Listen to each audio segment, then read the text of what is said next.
स्वामी, कोई व्यक्ति पिशाच कैसे बन सकता है?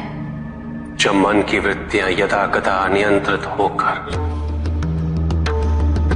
दूसरों के शोषण और दूसरों के दमन में लग जाए तो व्यक्ति पिशाच हो जाता है।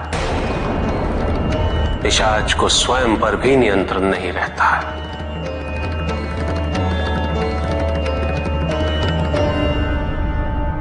वो जो कुछ भी करता है पार्वती, उसे यही प्रतीत होता है कि वो अपने उत्थान के लिए कर रहा है, किंतु मूलतः वो पैशाचिक वृत्ति से ग्रस्त होता है। किंतु पिशाच के सुख और दुख क्या है? उनकी उपलब्धि का अर्थ क्या है? अपने जैसे पिशाचों का निर्माण कर अपनी संख्या में वृद्धि करना ही उनकी उपलब्धि है पार्वती। पिशाच वृत्ति को व्याधि की भांति समाज में फैलाने से उन्हें सुख मिलता है। वो यही चाहते हैं पार्वती कि अधिक से अधिक व्यक्ति उनकी सोच और उनकी प्रवृत्ति से ग्रसित हो जाए। दूसरों की यातना और दूसरों के शोषण में ही उनका सुख है। उन्हें दुख होता है जब वो अपना ये लक्ष्य प्राप्त नहीं कर पाते,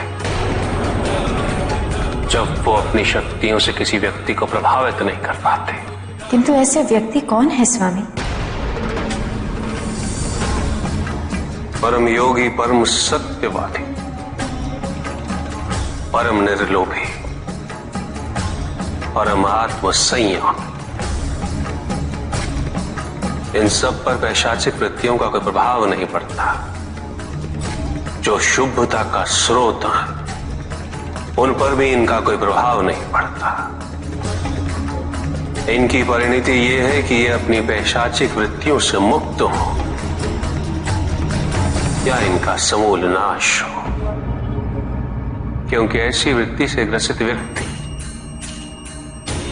किसी भी स्थिति में समाज के लिए कल्याणकारी और हितकारी नहीं हो सकते।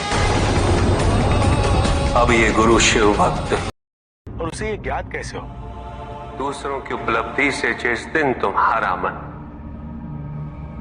उसी की भांति प्रसन्न नहीं हुआ तो ये समझ लो कि सतवृत्तियों का मार्ग छूट रहा है।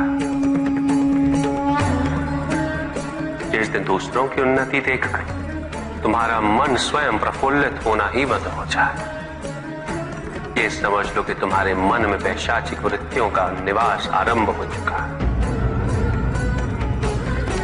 जब तुम दूसरे के आनंद को शोक में परिवर्तित करने का प्रयत्न करने लगते हो तो ये समझ लो कि तुम पिशाच में परिवर्तित हो चुके हो। जब ये समाज से दियों के कठिन मार्ग को छोड़ देता उस दिन ये समाज पैशाचिक होना आरंभ हो जाता है। इसलिए सबका प्रथम कर्तव्य यही कि अपने भीतर से शुभता को कभी भी विस्थापित न होने दें, क्योंकि शुभता और योग ही जो व्यक्ति को द्वेष, ईर्ष्या और पैशाचिकता से मुक्त रखता है।